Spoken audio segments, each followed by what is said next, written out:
I think the kids of the 70s are bridging gap between generations. We are an adapting generation. Our generation is working for change. It's a generation that was truly the guinea pigs of technology. My generation is the counselor for tomorrow. We are the in-between.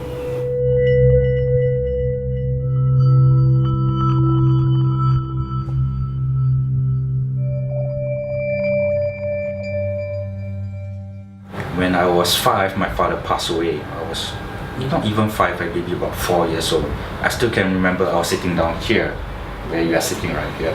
I was crying. My father passed away in this room, at home, in the room where there. I remember everybody was full of, a lot of people was around here. So that's my difficult time. And after that, my mom had to start bringing up the 3 of the kids. That's the most difficult time for her.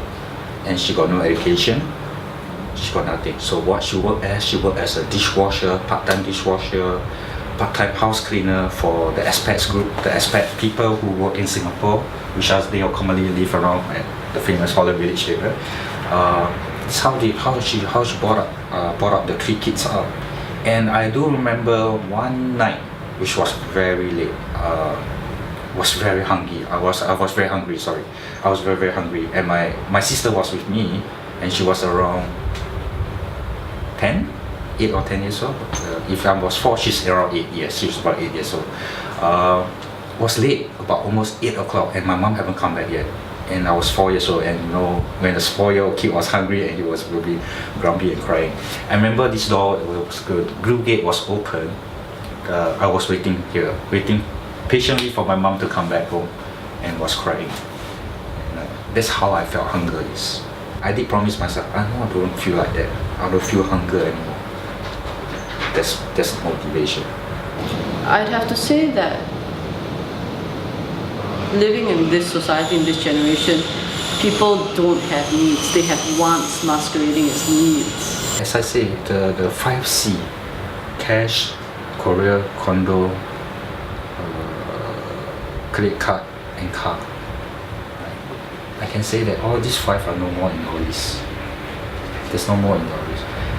Now it's basically the compassion, kindness, patience. That's most what I'm looking at right now. Peaceful, not too hectic. My grandparents' generation is you wouldn't buy anything unless it was absolutely necessary. So even new clothes, you only buy it once a year for a festive occasion, and you would wear it until it fell apart, and then maybe the next year you buy something else. Because I've got no commitments. So I pretty much almost spend every dollar that I have on shoes. I have a few short memories about my dad, which is he's making like $800 to $900 a month. He has 6 children to feed. My mom is not working, but he survived. I'm making a couple of $1,000 and I'm struggling. My parents, in his time, he has no choice but to be contented. Because I'm the sole breadwinner, so at times I feel like just giving up, but I can't because of 3 young kids and wife to feed and all. I always ensure that I upgrade myself. I'm able to continue to work as long as possible, and of course ensure that the income comes home for the family. I think pretty much everybody count every dollar now. So I think they have to go an extra mile trying to convince somebody to depart from their cash. Value is something that is well made, well designed, and durable. So it could be $5, it could be $500, it could be $5,000, but it has to have these qualities. I think most companies have to tell you that they're offering the best, but in reality it's not. When you tell me the reality of the situation or the product, I'm more inclined to accept it and consider buying it, because I know what I'm getting myself into. they're following a process. When you follow a process, you stop using the ability to think of what's the right thing to do. A big frustration is that they never really know how to answer your question, or they are too rigid to a point that they answer your question because it's part of their process. And when something's part of your process, human needs are never process driven. The role of the company's responsibilities are to everybody that it comes into contact with. If we want companies to know about our concerns, but not necessarily about our life, we don't want them to know what we eat, what we read, but they're probably scraping it off Facebook anyway.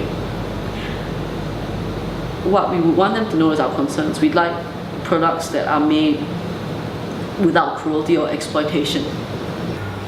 Kiasu is mad rush. You want to be first lah, like, you know, yeah, I'm the first person in Singapore who bought like a phone.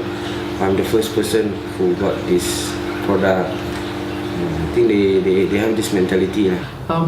Maybe it's a bit shallow, but I also like the excitement of having something new. And then when you get to wear a new pair of shoes, wear a new dress, it just I don't know, somehow the feeling of satisfaction, and you know, taking a dress out from its bag and like smelling the scent of the newness. What influences me or my decision making is sometimes pressure. I would say positive pressure because of, you know, my peers. In fact, my generation, a lot of us are caregiver. I take a note about it. As you know, that Singapore was a 2-child policy at that time. Luckily, I'm the 4th child.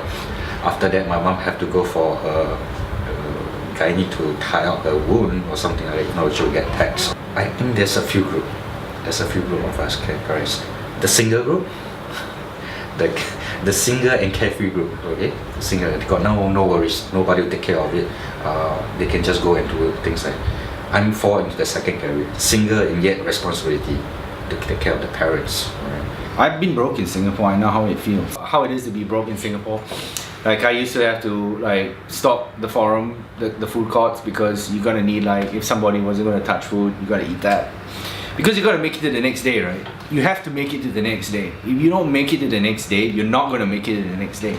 I would go to work dressed like everything's fine, everything's cool. I'm gonna get to the next day. But then you're suffering inside because you have 50 cents on you. Your phone bill is $800 overdue. Being broke is when you open out your wallet and you have nothing inside. And you can't use that lucky $5 your mom gave you because that's your lucky $5. That's like rubbing salt in the wound, right? I would say my generation, because we grew up from the past and present, seeing both the past and the present, I think along the way our liking will change, you know, to enjoy life, because we somehow felt that we were part of, you know, the early people who, you know, slogged and developed this country, you know. So, you know, it's only time to enjoy, you know. You need to just get it together, and well, within 2 years I put it all together. But I did have $10 in my wallet, so I could take that, you know, I could go to work, and slowly but surely you build up, right? That's what it's like being broke in Singapore.